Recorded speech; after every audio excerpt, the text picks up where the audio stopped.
Muy buenas tardes. Les damos la bienvenida al sexto coloquio de investigación que organiza la Dirección Ejecutiva de Investigación y Posgrado de la Universidad de Rosario Castellanos. Mi nombre es Luis Manuel Cabrera Navarro y seré quien modere la mesa titulada Política Ambiental y Gobernanza en la Ciudad de México, perteneciente al programa de Maestría en Cambio Climático y Biodiversidad.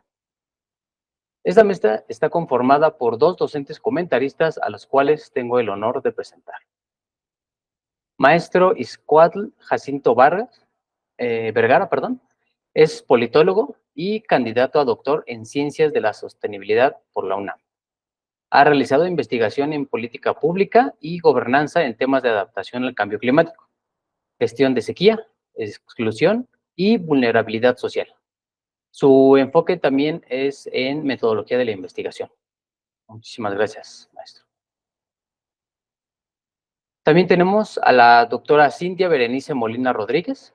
Ella es docente investigadora en la Universidad de Rosario Castellanos y investiga gobernanza climática y descarbonización, candidata e investigadora nacional, galardonada con el Premio Jesús Silva Herzog 2022 y pertenece a la red de investigación internacional Earth System Governance. Muchas gracias, doctora. Muchas gracias. Buena tarde. Además de los comentaristas, dentro de esta mesa se encuentran estudiantes que presentarán sus avances del trabajo terminal, que en un momento presentaré. La dinámica de trabajo es que cada estudiante tiene un máximo de 10 minutos para realizar la presentación de sus avances de investigación. Una vez que terminen, los comentaristas tendrán 10 minutos cada uno para realizar la retroalimentación que consideren pertinente. Les recuerdo que no hay réplica por parte de los estudiantes y la retroalimentación la deben de revisar, analizar y considerar con sus respectivos docentes, directores de trabajo terminal. Pues dicho esto, iniciamos la mesa de trabajo con la presentación de Felipe de Jesús López Domínguez, estudiante de cuarto semestre. Presentará su trabajo titulado Evaluación de la Política Ambiental en la Ciudad de México en la gestión de asentamientos del suelo de conservación 2019-2024. Adelante, Felipe.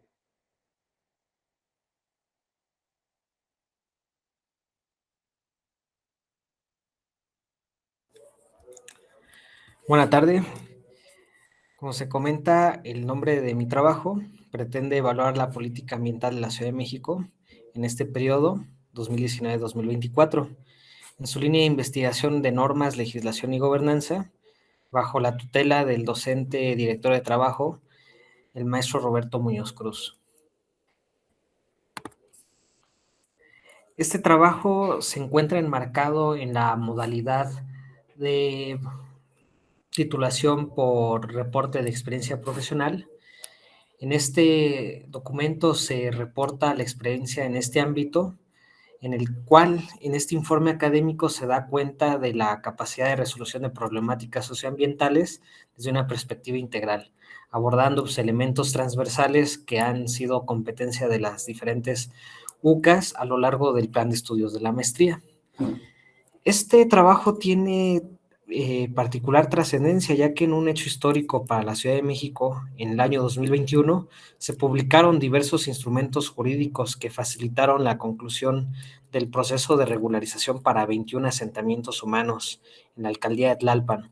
Esto generó muchas expectativas entre los habitantes de los asentamientos irregulares del suelo de conservación, principalmente en las alcaldías Xochimilco y Tláhuac, en donde ya existían también un cúmulo de asentamientos que eran proclives a recibir el mismo tratamiento jurídico para liberar su cambio de uso de suelo. En este informe se describen el conjunto de estrategias que se constituyeron como un modelo de atención en el cual se escaló y se replicó para detonar procesos de gran participación social en la realización de acciones ambientales en beneficio del entorno habitado de los asentamientos irregulares.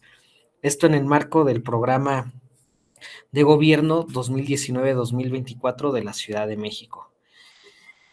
Haciendo un brevario histórico y jurídico, el tratamiento de los asentamientos irregulares en la Ciudad de México se enmarca principalmente en los programas de desarrollo urbano, los cuales se publicaron para las diversas alcaldías desde el 2005 hasta el 2012. En los programas de desarrollo urbano existía una normatividad técnica para poder dictaminar la procedencia o la improcedencia del cambio de uso de suelo para asentamientos irregulares.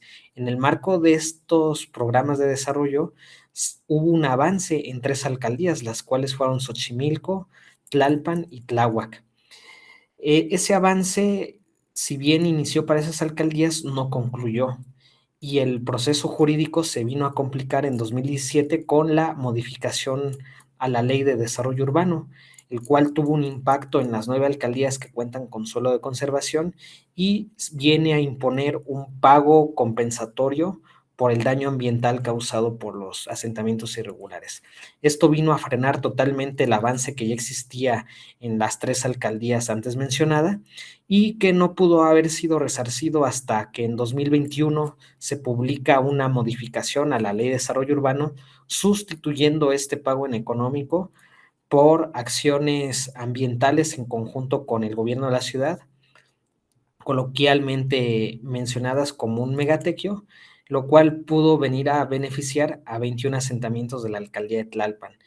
Esperando ese mismo tratamiento, se constituyó toda una red de asentamientos sustentables, denominada así por los propios vecinos, en donde hubo una participación por parte de asentamientos en 7 alcaldías, esperando que con su participación en diversas acciones ambientales, estas fuesen eventualmente tomadas en cuenta para que pudiesen tener un tratamiento similar a los asentamientos de la alcaldía de Tlalpan en 2021.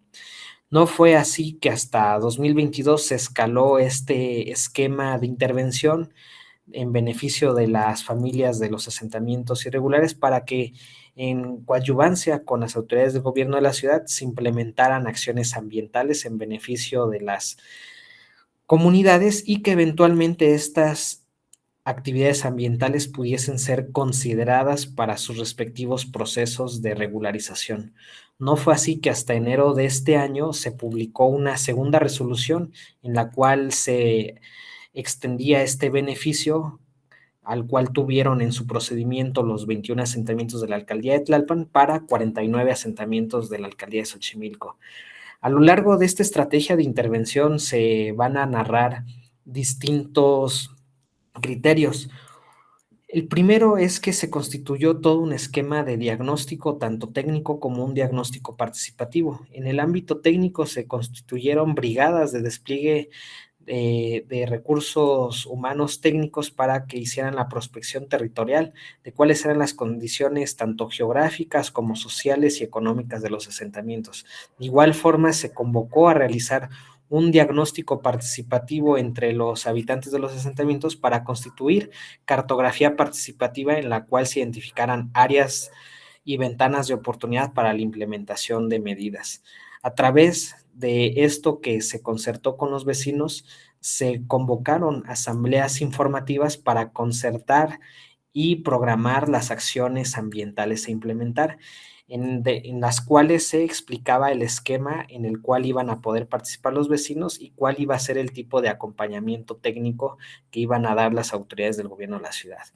Este esquema de intervención se escaló a 296 comunidades en las 7 alcaldías del suelo de conservación al sur de la Ciudad de México y con ello se pudieron llevar a cabo diversas actividades ambientales, no solamente de carácter de tequio, sino la cartografía ambiental participativa, la conformación de comités ambientales, actividades de corte cultural ambiental como cine ambiental, implementación de jardines polinizadores, reforestaciones, talleres, pláticas sobre el suelo de conservación, monitoreos de la biodiversidad.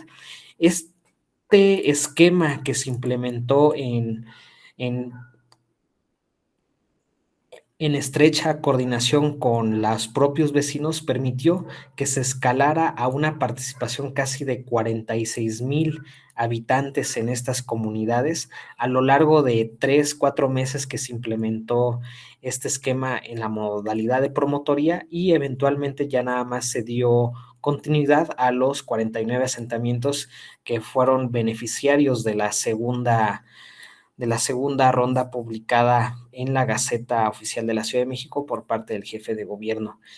En conclusión, hay que mencionar que estas reformas al marco legal y la organización social que hubo entre los habitantes de los asentamientos facilitó la participación en una primera etapa de 3,000 familias en Tlalpan y en una segunda etapa 46,000 habitantes en el suelo de conservación. Este tratamiento que implementó el gobierno de la ciudad en conjunto con los vecinos de los asentamientos permitió cambiar el paradigma que eventualmente habían documentado algunos investigadores en temática social, que el tratamiento jurídico en el ámbito de los asentamientos irregulares en la Ciudad de México era principalmente de carácter punitivo. Y esto viene enmarcándose que hoy en día se tuvo una política de gobierno innovadora y de derechos. La sustitución del pago para la mitigación del daño ambiental por acciones de participación social en coordinación con las autoridades, pues permitió detonar este gran movimiento social que no solamente mejoró las condiciones ambientales de esos entornos ocupados por los asentamientos, sino que también permitió reconstruir el tejido social y construir resiliencia en los asentamientos y en las comunidades rurales del suelo de conservación. Este programa, al haber sido acompañado también de un esquema de promotoría ambiental, pudo realizarse también porque se adaptó mucho a las condiciones locales y de organización que tenían internamente los asentamientos. Meramente el acompañamiento técnico que se hizo por parte del gobierno no incidió en sus formas de organización, sino más bien vino a fortalecer las formas de organización que ya existían y coadyuvando para dar viabilidad a las propias iniciativas ambientales de los asentamientos irregulares de la ciudad. Y por último, el conjunto de estas acciones y experiencias que se implementaron, que permitieron una primera etapa escalar de 21 a 269 comunidades, se puede constituir como un modelo a replicarse a nivel regional y a nivel nacional para fortalecer la resiliencia de zonas habitadas en alta marginación, como lo son las que se intervinieron en la Ciudad de México en estos años. Gracias. Muchísimas gracias por la presentación, Felipe. Ahora comenzamos con la ronda de retroalimentaciones. Maestro Jacinto, iniciamos con usted, por favor. Gracias. Buenas tardes a todas y todos otra vez. La verdad, Felipe, es un trabajo muy interesante, sin duda. Por el resumen que enviaste y la presentación que has dado, sé que no vamos a tener retroalimentación, pero la verdad es que sí me gustaría hacer algunas preguntas que creo que serían importantes las respuestas para tener un poquito más de contexto sobre tu trabajo. Y sobre todo porque considero que es un trabajo que tú desarrollaste de manera profesional, ¿no? Y como parte de siendo funcionario público, por lo que tengo entendido. Entonces, en ese sentido, yo, digamos, mis comentarios, dado que es un trabajo bastante ya desarrollado, más consolidado, tienen que ver con cuestiones un poquito más metodológicas. A ver, aquí tengo mis anotaciones. Y justo una de esas preguntas tiene que ver con que si este informe que tú estás haciendo lo haces, o sea, sí siendo funcionario público, pero al mismo tiempo eres estudiante de un programa de posgrado, y a este respecto cabe señalar cómo tu formación, cómo se vincula o cómo hace simbiosis, por decirlo así, esa dualidad, ¿no? Digamos, profesional, tanto como tu formación en el posgrado permitió hacer este informe, identificar de manera crítica los diferentes elementos que se presentaron en el desarrollo de estas actividades y, por el contrario, cómo se complementa también tu experiencia profesional en la formación, digamos, de un corte más académico, ¿no? Que si bien este programa de maestría tiene un carácter también como profesionalizante, sería interesante ver esa vinculación, ¿no? Cómo se desarrolló.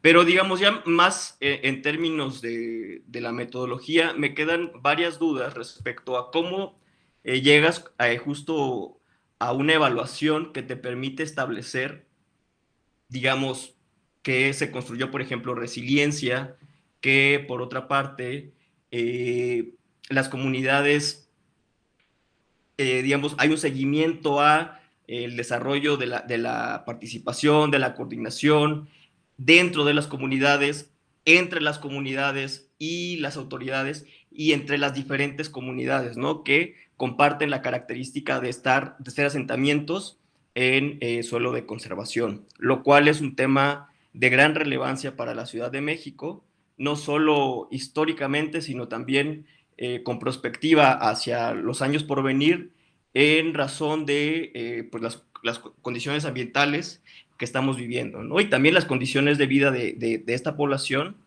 que, pues, por diferentes situaciones, no tienen acceso a todos los servicios y recursos que puede ofrecer la ciudad, ¿no? Y bueno, y en ese sentido también cómo eso, por ejemplo, esas cuestiones, cómo fueron resueltas, ¿no? Estas, digamos, estos faltantes materiales o satisfactores, perdón, materiales para la vida cotidiana. Digamos, ese tipo de cuestiones como que no me quedan muy claras. Ojalá, digo, sería bueno ya en el trabajo que vas a presentar, que igual me gustaría revisar una vez concluido. Sé que ahorita no puedes dar las respuestas, pero sería interesante como también tener ese, digamos, trabajo un poco más de radiografía, ¿no? De que nos muestres con un poquito más de detalle cómo llegaste a esas conclusiones, porque, insisto, dado que la presentación pues es muy corta, el resumen también es un formato muy corto, no tuve la oportunidad de ver ese proceso, ¿no? Que te permitió llegar a esas conclusiones. Y bueno, metodológicamente pues sí es importante establecer cómo se llegó ahí, ¿no?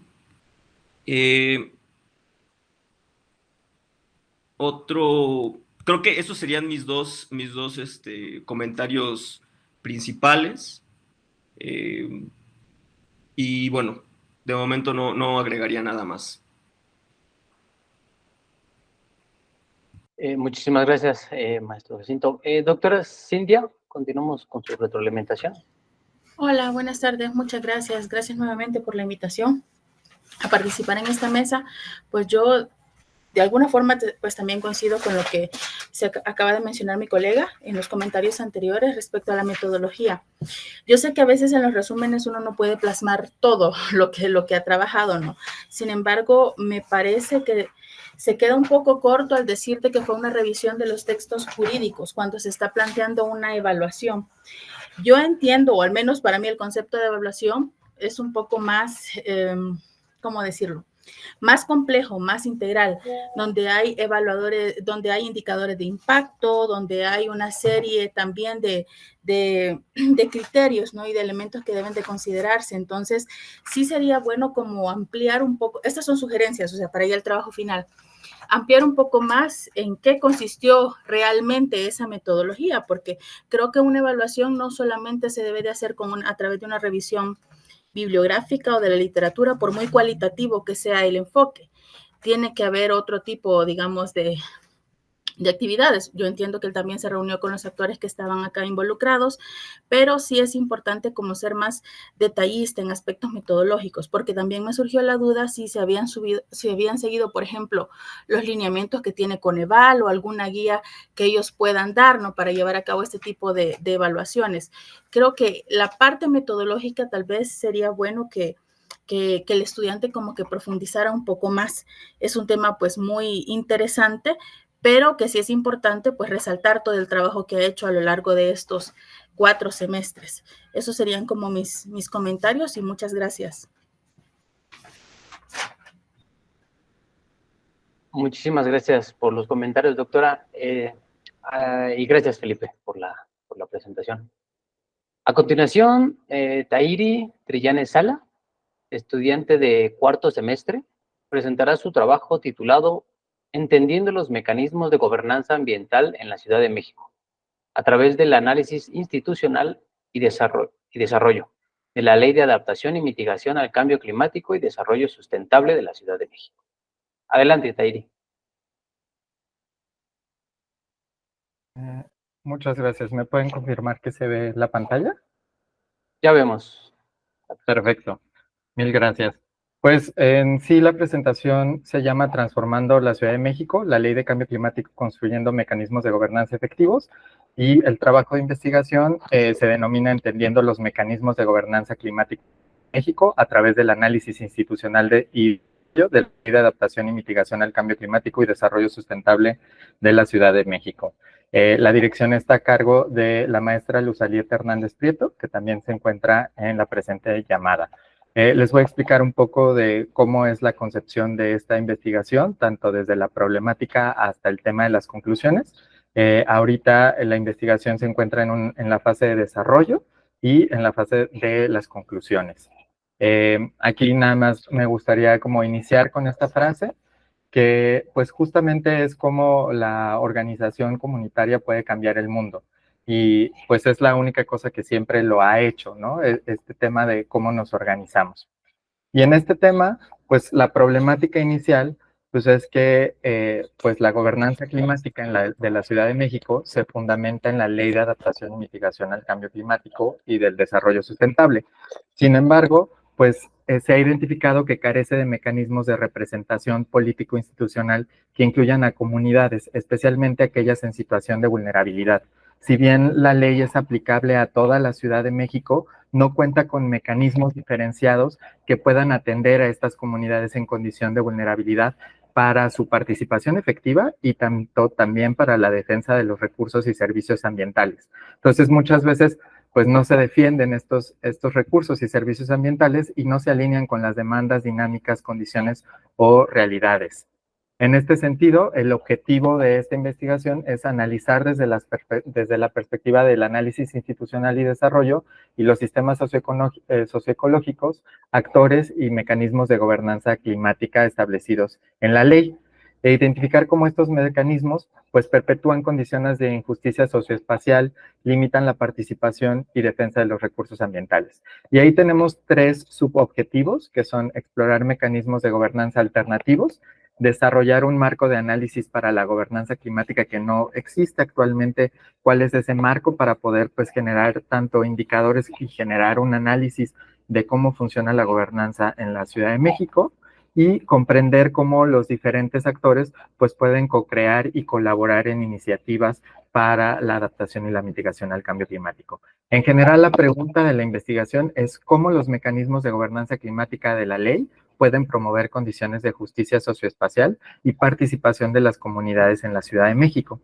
En este sentido, hay 4 tipos de áreas de preguntas que se realizan, tanto desde la perspectiva de analizar cómo se contextualiza la gobernanza, qué condiciones geográficas y temporales pues han conformado estas condiciones de injusticia socioespacial, qué mecanismos establece la ley, cómo exponer, ¿no? Cómo funciona desde la perspectiva de los sistemas, desde el desarrollo, proponer qué mecanismos y politizar. Último aspecto que es muy importante, aspectos se tienen que modificar y cómo los actores involucrados pueden ser agentes de cambio. Y en realidad es como tu ley te permite, a través de estos mecanismos, pues generar actores involucrados que desde la comunidad ya existen. En este sentido, se plantea esta metodología, que es una combinación de 3 metodologías, por así decirlo. La principal es el Oxfam Donut Model, que es justo cómo no rebasar este techo ambiental y vivir en un espacio seguro y justo desde construir una base social. Entonces, la investigación plantea justo cuál es esta base social o en dónde pues tenemos este piso de referencia y en dónde está nuestro techo, y a partir de ahí ese es el espacio seguro y justo. Asimismo, se toma en cuenta el Dimensions of Planning Control de Yiv Chael, que nos habla de estas 3 dimensiones que pues ahora sí que perpetúan o garantizan situaciones de justicia socioespacial, tanto socioeconómica, normativa y territorial, que pues como lo menciona él, hay algunos grupos de poder que a través de estas dimensiones del control de la planeación de estas dimensiones, pues ejercen control sobre otros grupos. Y asimismo se toma pues los principios de justicia socioterritorial de Miro, en donde hablamos de reconocimiento territorial que nos va a generar o sea, que parte de la autodeterminación, el tema de participación en la normativa, que hablamos también del autodesarrollo de las propias comunidades, y en temas socioeconómicos hablamos de descentralización, que también evoca al tema de autosuficiencia. Y entonces, en combinación con esta metodología, pues en una primera instancia se analiza pues cuál es este espacio seguro y justo para la humanidad, cuáles son estas dimensiones que afectan a las diferentes comunidades en la Ciudad de México, sobre todo aquellas en condición de vulnerabilidad, y cuáles son estos factores en los que deberíamos de tener incidencia desde pues esta ley de cambio climático. Asimismo, se hace el análisis desde el IAD de Elinor Ostrom, y pues hablamos que esta dinámica política social en donde la expansión urbana sigue presionando estas áreas, estas zonas ambientales, pues muchas veces la ley no identifica la comunidad en condición de vulnerabilidad, los usos y costumbres. Sin embargo, sí atiende desde la ley de cambio climático, pues la presión inmobiliaria, ¿no? Y se genera un cambio del uso y destino en esta arena, y en esta arena que juega también como participantes, pues el Congreso y el Gobierno de la Ciudad de México.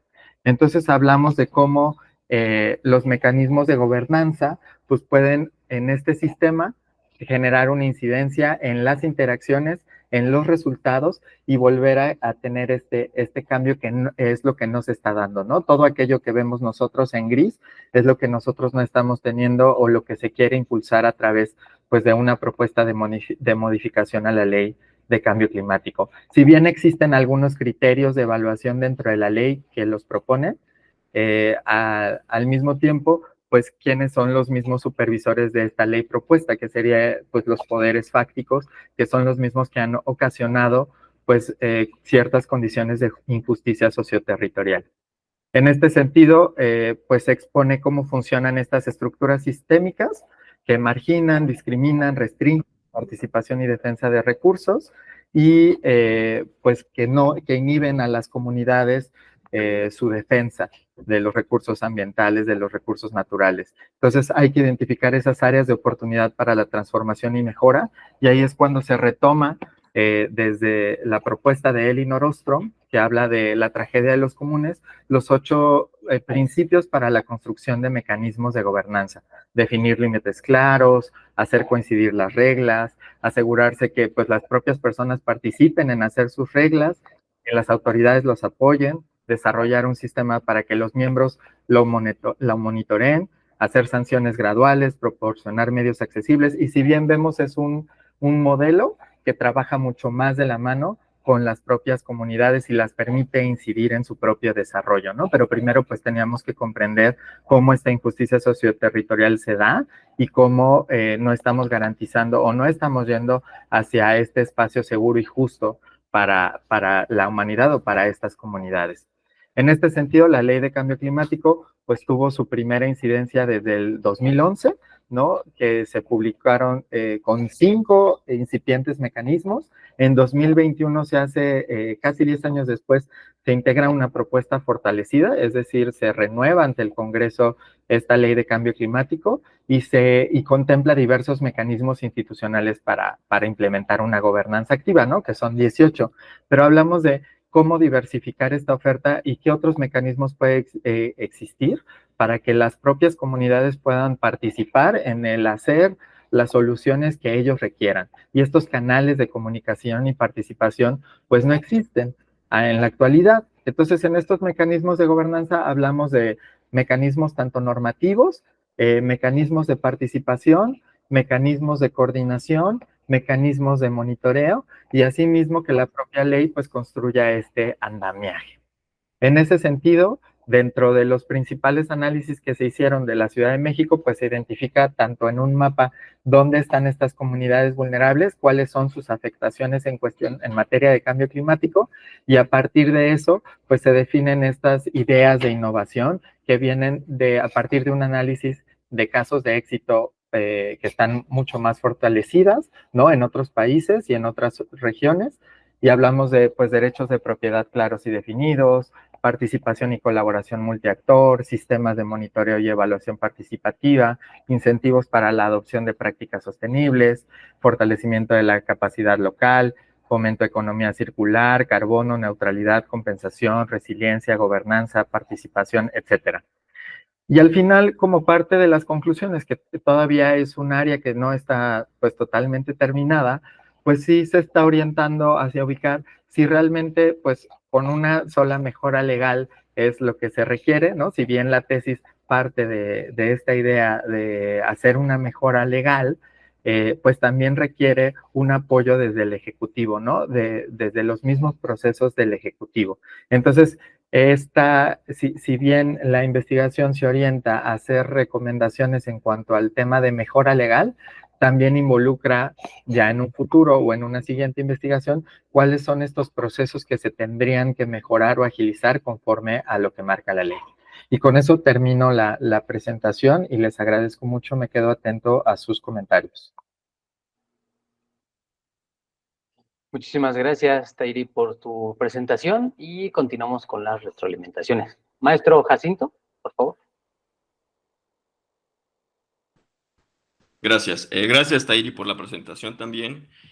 Sin duda, creo que el tema de la gobernanza a nivel subnacional en relación con cambio climático, pues es uno de los, pues es todavía un campo de conocimiento, sobre todo pensándolo desde cuestiones institucionales, de administración pública, de procesos gubernamentales, es todavía un campo muy poco trabajado.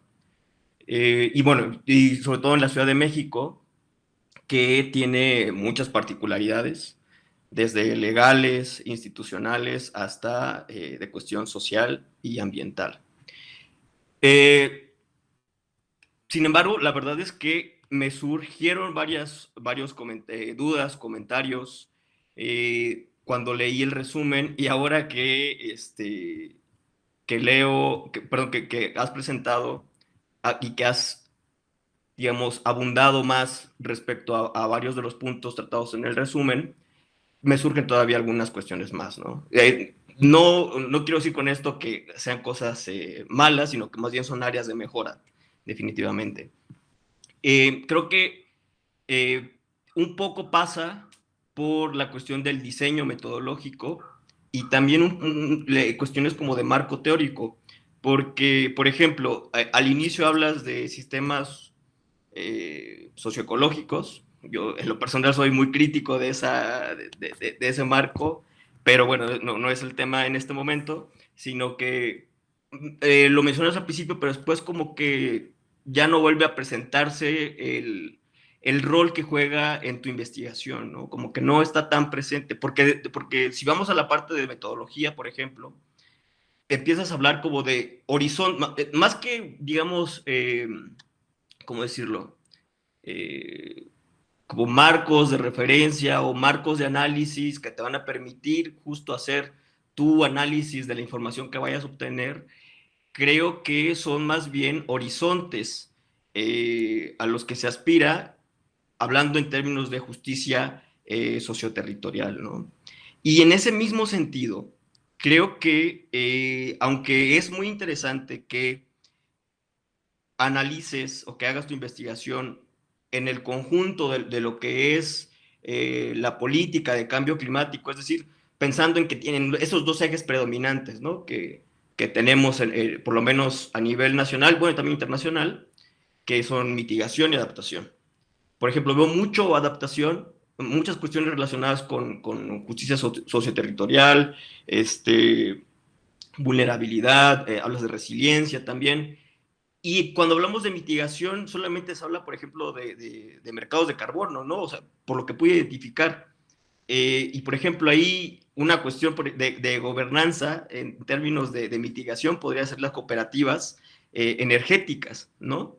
Que creo que en la Ciudad de México no hay casos de esos, pero sí son cuestiones ahí, por ejemplo, que se pueden explorar.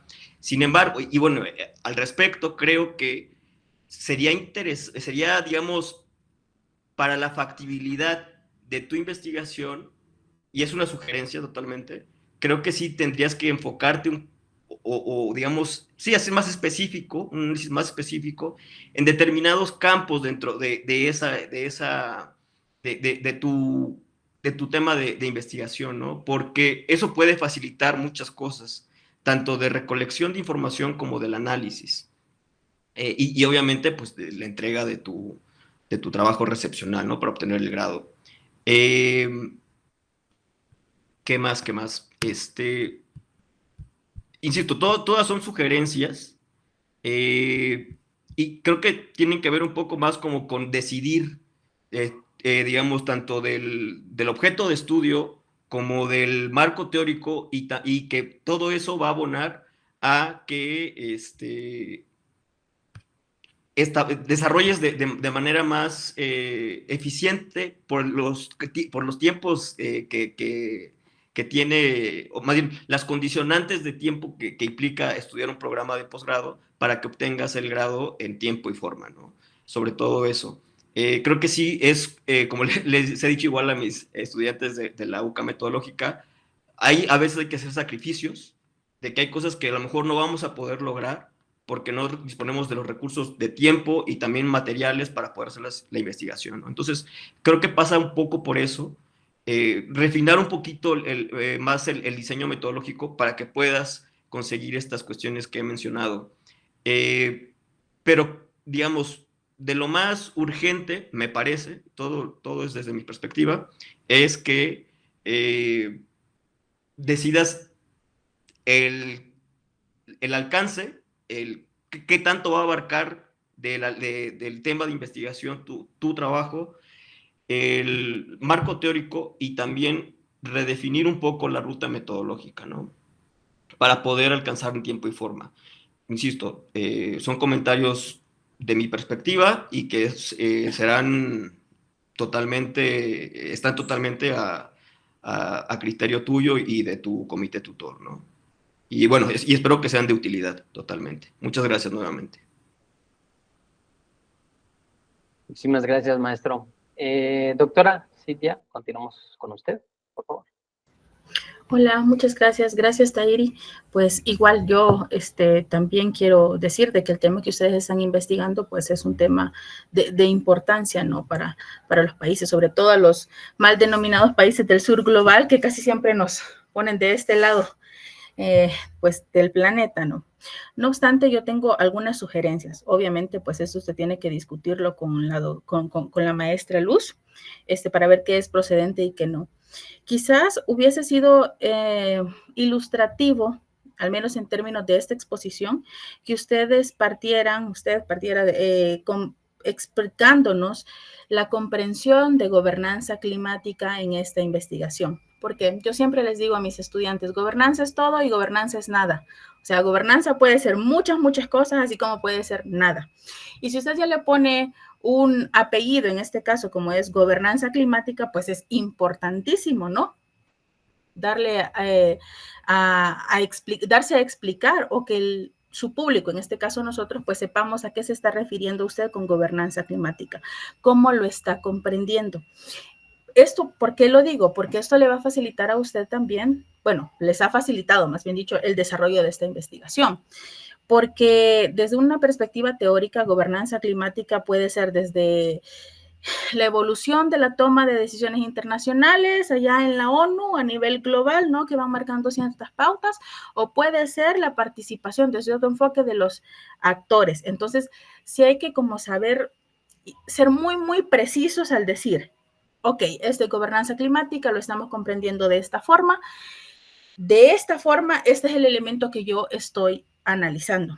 ¿Por qué le digo esto? Porque con lo que usted nos está comentando, igual, como dijo el maestro Jacinto, pues es como que da la impresión que es más a un análisis institucional, ¿no? Pero, aún así, cuando usted hace el análisis institucional, a mí me surge la duda que si no es muy restrictivo. O sea, aquí tenemos dos cuestiones un poco complejas, ¿no? Porque estamos hablando de que el concepto tal vez lo llevó a definir esa restricción de la ley, en este caso de cambio climático acá, pero no sé si solamente ese mecanismo, pues, o ese instrumento legal, más bien dicho, ese documento jurídico sea suficiente como para poder explicar la gobernanza climática. Le digo esto porque también en esta diapositiva que usted nos presentó sobre qué tipo de mecanismo tiene, pues no solamente están los mecanismos jurídicos, no, o sea, hay otro tipo de mecanismos, o sea, participativos, hay instrumentos económicos, que por cierto, esos son los que de una u de otra forma permiten la cohesión y la participación de los actores. ¿Por qué? Recuerde que al haber un incentivo económico, al menos en un modelo económico como el neoliberal, o llamémoslo como lo queramos llamar, los incentivos económicos en este caso siempre van a hacer que actores como las grandes empresas, por ejemplo, tengan un interés de participar o de, digamos, contribuir al medio ambiente, ¿no? ¿Por qué se han caído las grandes negociaciones sobre los instrumentos de mitigación después de Kioto y aún el Acuerdo de París todavía no hay un mecanismo definido de mitigación? Precisamente porque no han llegado al precio. Entonces, los mecanismos económicos también forman parte de la gobernanza climática. Claro, esta sugerencia yo sé que podría quizás como prorrogar más y no se trata de eso. O sea, este es un comentario que usted tiene que discutir con su directora, pues para plantearle, ¿no? Porque creo que también el incluir o al menos hacer una breve revisión de qué instrumentos económicos posibilitan la gobernanza climática, es decir, que no se caigan estos acuerdos, pues funcionarían en la Ciudad de México, ¿no? Bueno, ya hablaban del mercado de carbono, ¿no? Bueno, hay una plataforma mexicana de carbono, entonces ver qué aplicaciones. También, si ya nos vamos a gobernanza climática, el tema del agua está muy presente, ¿no? Hay un fondo del agua en la Ciudad de México, entonces, ¿qué tipo de características tienen estos mecanismos o estos instrumentos para posibilitar acciones o en este caso proyectos de gobernanza? Eso sería como la parte que yo sugeriría, ¿no? Para futuras presentaciones, pues sí es bueno que usted nos contextualice a su público sobre qué es lo que usted está entendiendo como gobernanza climática. Ojo, es totalmente válido que usted, luego de una revisión teórica, ya tenga su propio concepto, ¿no? O haya hecho ciertas modificaciones. No necesariamente tiene usted que estar totalmente de acuerdo con lo que dice un autor, pero sí es importante que usted contextualice a su público. 2, revisar si la ley le da como para explicar todo este marco de gobernanza climática, ¿no? O hay algo que está quedando como pendiente. Como ya decía usted, los tipos de mecanismos son estos, pero podría, no sé, me da la impresión de que podría tal vez haber otro mecanismo ahí que haga que las decisiones o que se llegue a un acuerdo entre los actores. Eso sería como básicamente mis sugerencias. Obviamente, pues eso usted lo discute con su comité tutorial. Y pues nuevamente me parece un trabajo muy interesante y que sí, es algo que va a reducir la brecha de conocimiento en la Ciudad de México respecto a este tema. Gracias. Muchas gracias por sus comentarios, doctora, y muchas gracias, Tairi, por tu presentación. A continuación, y para finalizar esta mesa, presentamos a Karen Lisset Vega Castillo, estudiante de cuarto semestre. Presentará su trabajo titulado Análisis discursivo de la sobreregulación para las estaciones de servicio. Te escuchamos, Karen.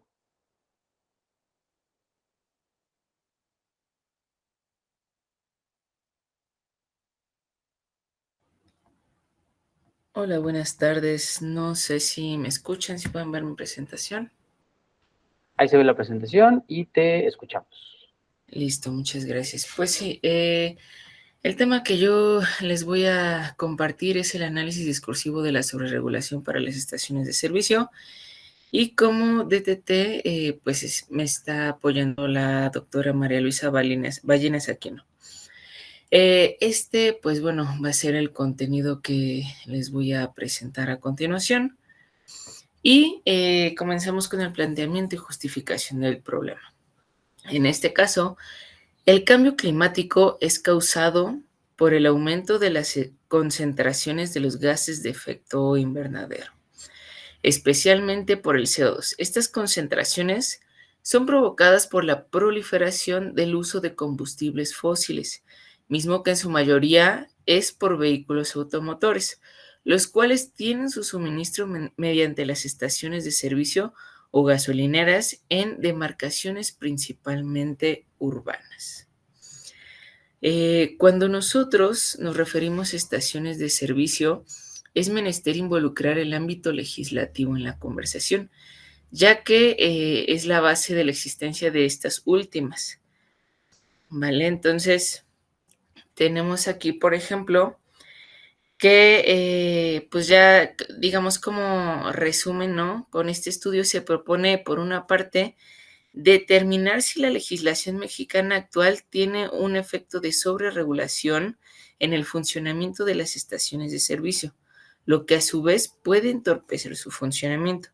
Y por otra parte, establecer si esta legislación realmente cubre los aspectos necesarios para que las estaciones de servicio disminuyan el impacto ambiental que causan, o si por el contrario, a pesar de toda esta sobreregulación, hay varias lagunas o aspectos legislativos que no se están cubriendo de manera adecuada y que hacen que las estaciones de servicio sigan siendo una causa significativa para la emisión de gases de efecto invernadero y el consecuente cambio climático. En la parte del marco teórico tenemos la reforma energética del 2013, que pues el principio era modernizar todo ese sector a partir de creaciones de instancias gubernamentales como es la Comisión Nacional de Hidrocarburos, la Comisión Reguladora de Energía, la Agencia de Seguridad, Energía y Ambiente, ASEA, y la Secretaría de Energía, la CENAR, ¿no? Entonces, un ejemplo de esta legislación es la NUM 04 de ASEA 2017, que nos dice que las estaciones de servicio para expendio al público de gasolinas emiten compuestos orgánicos volátiles, COP, los cuales son precursores de ozono troposférico. La emisión de COP también tiene serias repercusiones en la salud humana. Algunas de ellas son conjuntivitis ocular, dolor de cabeza, vértigo, náusea, vómito, diarrea, pérdida de la memoria y, en los casos más severos, daño hepático, renal, pulmonar e incluso cáncer. También, además de normas oficiales mexicanas, tenemos acuerdos. Uno de estos acuerdos que les coloco como ejemplo es el acuerdo por el que se establecen las medidas para limitar la circulación de los vehículos automotores en el Distrito Federal, ¿no? Que pues es bien conocido como el hoy no circula, ¿no? Aquí, pues bueno, es necesario que el gobierno y la sociedad sumen esfuerzos y se corresponsabilicen en la aplicación eficaz de las medidas requeridas para prevenir y controlar contingencias ambientales o emergencias ecológicas. Por otro lado, y finalmente no por eso menos importante, está el reglamento de la Ley General de Equilibrio Ecológico y la Protección al Ambiente, el RELEGEPA, que en su artículo 5, fracción 12, nos habla de que son facultades de la Federación la regulación de la contaminación de la atmósfera proveniente de todo tipo de fuentes emisoras, así como la prevención y el control en zonas o en caso de fuentes fijas y móviles de jurisdicción federal. Los objetivos de este trabajo parten de la siguiente manera. El objetivo general es analizar y determinar si los aspectos legislativos mexicanos actuales tienen un efecto de sobreregulación en el funcionamiento de las estaciones de servicio. Por otro lado, establecer si esta legislación realmente cubre los aspectos necesarios para que las estaciones de servicio disminuyan los efectos de cambio climático que causan. Por su lado, los objetivos específicos son investigar cuáles son los efectos del cambio climático provocados por las estaciones de servicio, analizar las regulaciones bajo las que se amparan las estaciones de servicio y si realmente ayudan a la disminución de los efectos del cambio climático en Ciudad de México. Investigar si existe un registro de los gases de efecto invernadero que provienen de las estaciones de servicio en Ciudad de México. Realizar propuestas que ayuden a la legislación a disminuir los efectos del cambio climático en Ciudad de México.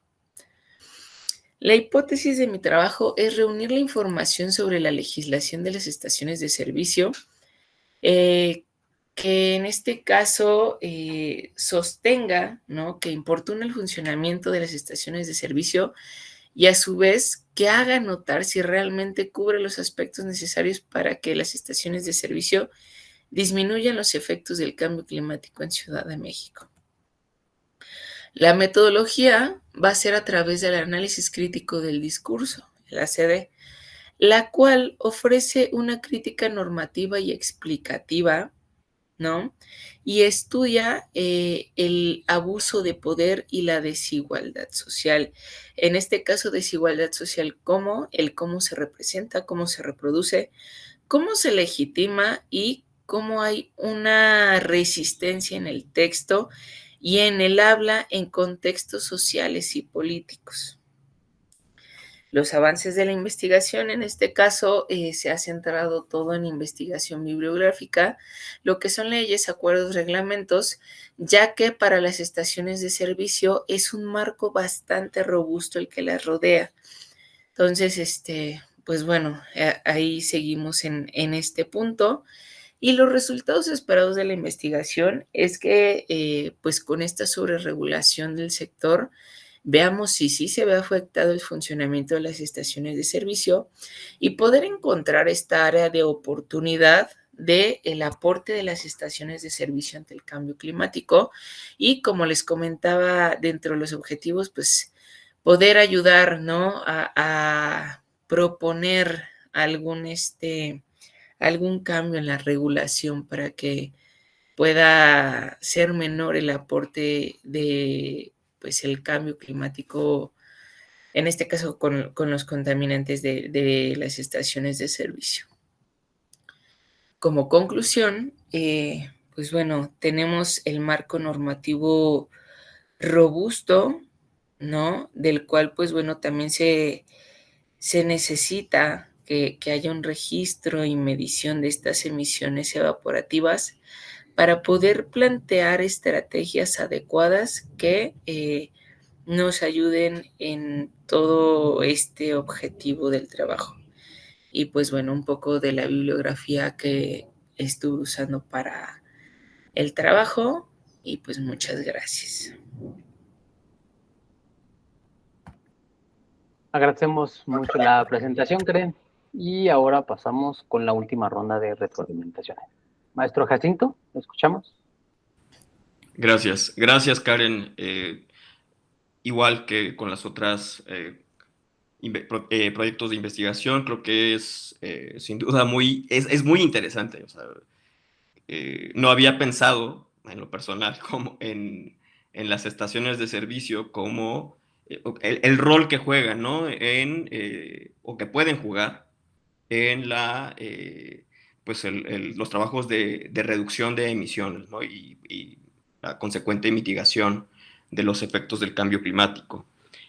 Sobre todo en una ciudad que pues está, digamos, rebosante de automóviles, y que, bueno, las estaciones pues justo en la vida cotidiana tienen un rol fundamental, ¿no? Para la movilidad de la mayor parte, o de una buena parte de la población que vive tanto en la ciudad como de la que viene hacia la Ciudad de México y que posteriormente tiene que regresar a sus hogares, ¿no? Y bueno, un poquito también mis comentarios digamos, son similares a los que hice con Tahiri.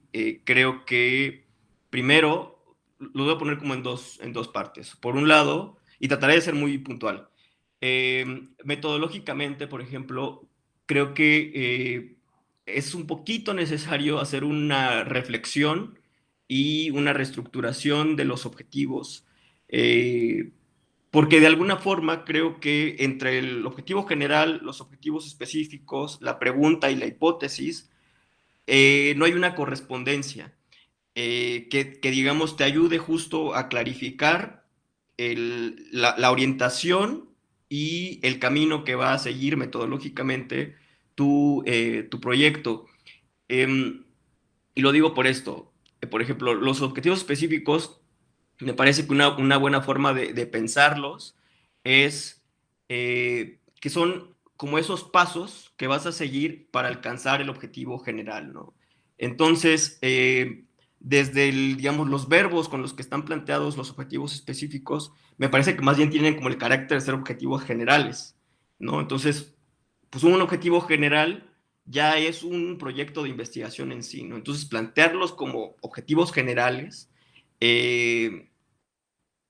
pues hacen como que la investigación pueda irse por todos lados, ¿no? Entonces, justo en este sentido de eficiencia, de pensar en los alcances, de acuerdo con los condicionantes que tenemos para cumplir con los tiempos del programa de maestría, creo que eso te puede ayudar mucho. Por ejemplo, la hipótesis no está planteada como una afirmación, ¿no? Y digamos, ahí creo que es algo que se puede ajustar.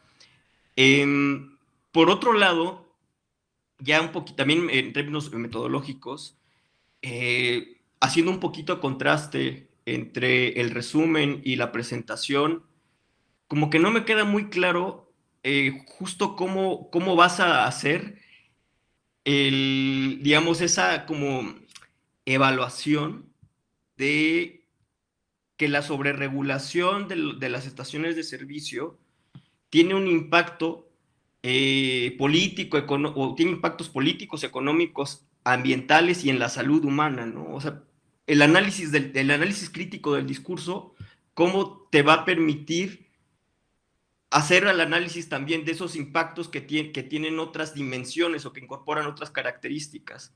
Como que no me queda muy claro ahí.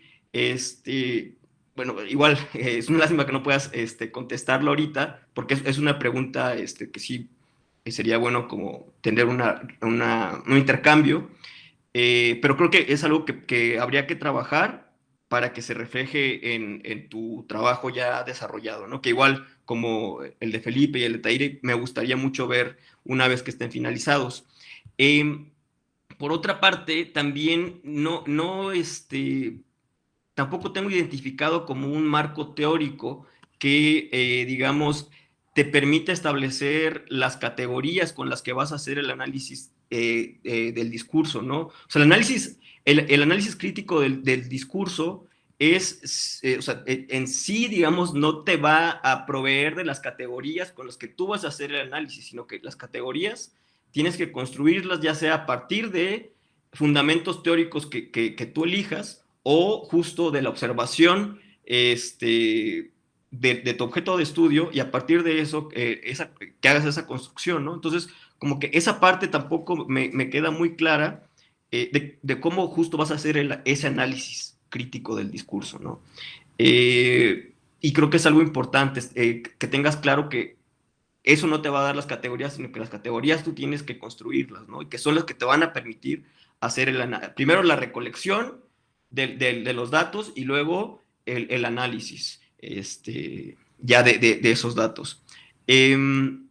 Insisto, son apreciaciones que trato de que sean como muy puntuales y son sugerencias que estarán sujetas a lo que consideres tanto tú como tu comité tutor y que igual espero sean de utilidad, ¿no? Y muchas gracias otra vez, insisto con que es un trabajo muy, muy interesante. Muchísimas gracias, maestro. Doctora Cintia, finalizamos la mesa con su retroalimentación, por favor. Muchas gracias. Bueno, pues igual yo creo que coincido, los tres trabajos que se han presentado esta tarde son trabajos pues que son importantes que se lleven a cabo para cerrar muchas brechas de conocimiento que hay en los diferentes temas que se han planteado.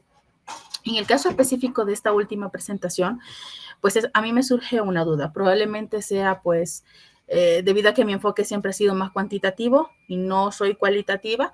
Sin embargo, cuando yo leo los objetivos que usted nos presentó, me surge la duda si, por ejemplo, a través del análisis de discurso usted va a poder determinar cuál es el impacto de estas estaciones de servicio, pues en cuanto al cambio climático, la emisión de gases de efecto invernadero. O sea, me surge la duda porque también creo que en el tercer objetivo usted menciona sobre identificar si hay un inventario de gases, ¿no?, que se genera por estas estaciones de servicio. Entonces, no sé, mi sugerencia sería como revisar muy bien si esta metodología va a permitir en este caso cumplir con los objetivos que hasta este momento ha planteado, ¿no? Coincido también con lo que dijo el maestro Jacinto, es importante ver la correspondencia entre el problema, el planteamiento del problema, la pregunta de investigación, los objetivos de investigación y la hipótesis. En este caso, la hipótesis a mí no me parece que esté redactada como una hipótesis. La hipótesis es una respuesta, digamos, a priori que podría dar usted como investigadora al momento de estar tratando de darle respuesta, ¿no? A través de esta investigación. Pero acá eso de, probablemente sea el verbo que se haya utilizado, el que no me hace a mí quizás como mucha correspondencia con los otros apartados que está. Y yo creo que sí, siempre creo que es importante dar un pasito atrás en las investigaciones y revisar. Permítanme un momento, por favor.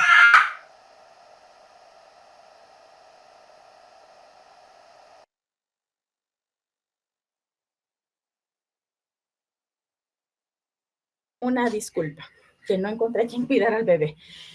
Entonces, sí me llama a mí la atención esta parte de revisar, ¿no? Haga un cuadrito en el cual usted tenga el planteamiento de su problema, en el cual usted tenga los objetivos que quiere perseguir, cuál es su pregunta de investigación y vea si en realidad corresponde.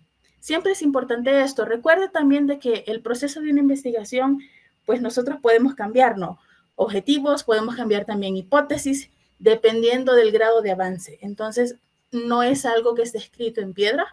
El protocolo no está escrito en piedra y creo que siempre es importante dar un pasito atrás, si es para mejorar. Me parece que sí es un tema importante, pero como le digo, sí me surge, al menos a mí, probablemente sea un defecto, ¿no? De mi formación o tal vez de mi enfoque a lo largo de mis investigaciones, pero sí me surge la duda de que si este análisis discursivo va a permitir cumplir con los objetivos que hasta este momento ha planteado, ¿no? Claro, bajo la salvedad de que usted puede revisarlos en determinado momento. Esos serían como mis comentarios y pues nuevamente felicitar a los tres ponentes de esta mesa. Creo que son temas de interés y que cierran, como ya lo he dicho en varias ocasiones, ¿no? Muchos brechas de conocimiento respecto a tópicos que sí son importantes atenderlos en la actualidad. Muchas gracias. Muchas gracias, doctora, por sus comentarios. Y pues bien, con esta última retroalimentación, terminamos la mesa del día de hoy. Queremos agradecer la presentación de los estudiantes, Felipe de Jesús López Domínguez, Tairi Trillane Sala y Karen Lisset Vega Castillo, así como la participación de los docentes comentaristas, maestro Iscuatl Jacinto Vergara y doctora Cintia Berenice Molina Rodríguez. Finalmente, solo me queda agradecer a todos los presentes a este sexto coloquio de investigación del posgrado de la Universidad Rosario Castellano, en el cual se están presentando 401 trabajos de estudiantes en 99 mesas diferentes que serán retroalimentadas por 111 expertos académicos de diversas instituciones de educación superior, tanto nacionales como extranjeras.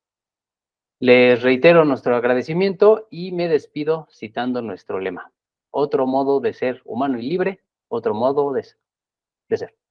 Que pasen buenas tardes.